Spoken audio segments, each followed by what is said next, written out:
جب بات ہو ٹیکنالوجی کی تو جاپان کا ذکر نہ ہو یہ ہو نہیں سکتا۔ دوستو جاپان دنیا کا وہ واحد ملک ہے جس نے ترقی کے معاملے میں ہر ایک کو پیچھے چھوڑ دیا ہے، چاہے وہ دنیا کی فاسٹسٹ ٹرین ہو، چاہے وہ زلزلے سے بچنے والی ٹیکنالوجی ہی کیوں نہ ہو، یہ سب عجوبے جاپان نے ہی تخلیق کیے ہیں اور اسی وجہ سے جاپان دنیا کا واحد ٹیکنالوجی والا ملک ہے۔ لیکن چاہے جاپان ہو یا کوئی اور، کبھی کبھار انسان سے غلطی بھی ہو جاتی ہے۔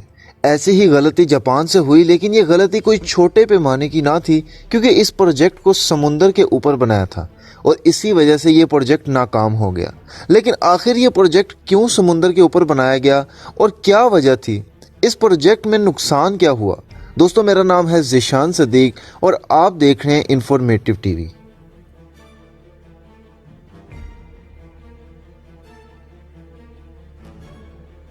جاپان کے شہر اوساکا بے سے 4 کلومیٹر دوری پر ایک ایئرپورٹ جو کہ سمندر کے درمیان بنایا تھا۔ اس ایئرپورٹ کو بنانے کا مقصد دراصل جاپان میں بڑھتی آبادی کی وجہ تھی۔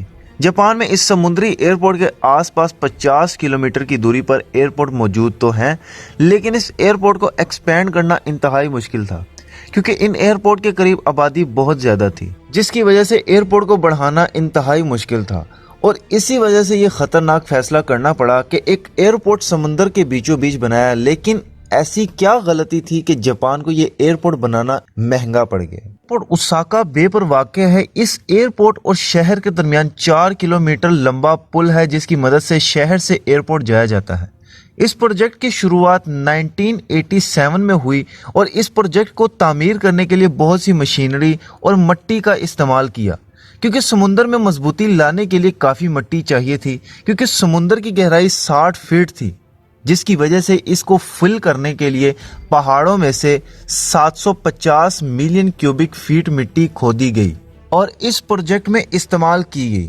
جاپان میں ایسے پروجیکٹ اور بھی ہوئے ہیں جو سمندر میں بنائے گئے آئلینڈ کی صورت میں، لیکن یہاں معاملہ کچھ اور ہی تھا، کیونکہ اس سمندر کا کیچڑ کچھ الگ ہی تھا، جس کی وجہ سے یہ پروجیکٹ انتہائی رسکی تھا۔ سائنٹسٹ کے مطابق جب انہوں نے سمندر کا کیچڑ کا سیمپل لیا اور تجربہ کرنے کے بعد انہوں نے بتایا کہ یہاں 19 فٹ تک ایئرپورٹ دھنسے گا، جبکہ کچھ کا کہنا تھا کہ 25 فٹ تک بھی دھنس سکتا ہے۔ لیکن حیران کن بات یہ ہے کہ دونوں صورتوں میں ایئرپورٹ کو ہی دھنسنا ہی تھا۔ خرچہ بچانے کے لیے انجینئرز نے ایئرپورٹ 19 فٹ دھنسنے کے حساب سے ہی بنایا، اور یہی سب سے بڑی غلطی تھی۔ اس ایئرپورٹ کو سمندری لہروں سے بچانے کے لیے اس ایئرپورٹ کے ارد گرد 24 کلومیٹر لمبی ایک سی وال بنائی گئی، جس کا مقصد ایئرپورٹ کو سمندری لہروں سے محفوظ کرنا تھا۔ اب سی وال کے اوپر مٹی ڈالی گئی، جس کی وجہ سے اس ایئرپورٹ کو سمندر سے 65 فٹ بلند کیا گیا۔ جب سمندر پر ایک جزیرہ بن گیا تو انجینئرز نے اپنا کام شروع کر دیا اور 1990 میں پل بھی تعمیر کر دیا جو آنے جانے کے لیے تھا۔ اس ایئرپورٹ کا دھنسنا پہلے سے ہی طے تھا، لیکن یہ انجینئرز کی غلط فہمی تھی کہ ایئرپورٹ تقریباً 19 فٹ ہی دھنسے گا، کیونکہ کنسٹرکشن کے دوران ہی ایئرپورٹ 34 فٹ دھنس گیا تھا۔ انجینئرز کے مطابق ایئرپورٹ 50 سالوں میں 13 فٹ دھنسنے کے بعد سٹیبل ہو جائے گا، لیکن یہاں پر بھی ان کا ایسٹیمیٹ غلط ثابت ہوا، کیونکہ جو کام 50 سالوں میں ہونا تھا وہ صرف 10 سالوں میں ہی مصیبت آن پڑی۔ کچھ کا کہنا ہے کہ 2056 تک یہ ایئرپورٹ مزید 13 فٹ نیچے چلا جائے گا، اور اسی نقصان سے بچنے کے لیے سی وال کو ہر آئے دن اونچا کیا جاتا ہے، جس میں ابھی تک $150 ملین خرچ ہو چکے ہیں۔ لیکن بات صرف یہی نہیں ہے، اس ایئرپورٹ کی بیسمنٹ میں ہائیڈرولک جیکس لگائے گئے ہیں، جن کی مدد سے ان کی بنیادوں کو 2 سال میں اوپر کیا جاتا ہے، تقریباً 1.5 انچ، جس سے ڈوبنے کا خطرہ کم تو نہیں لیکن ڈیلے ضرور ہو رہا ہے۔ لیکن ایک بات تو طے ہے، چاہے جو بھی ہو، جاپنیز نے ہمت نہیں ہاری، بلکہ اس کا مقابلہ کیا اور دنیا کو بتا دیا کہ ہم ناممکن کو بھی ممکن کر سکتے ہیں۔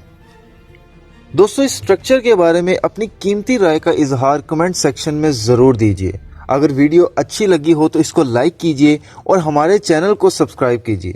تو ملتے ہیں نیکسٹ ویڈیو میں، تب تک کے لیے میں اجازت چاہتا ہوں۔ اللہ حافظ۔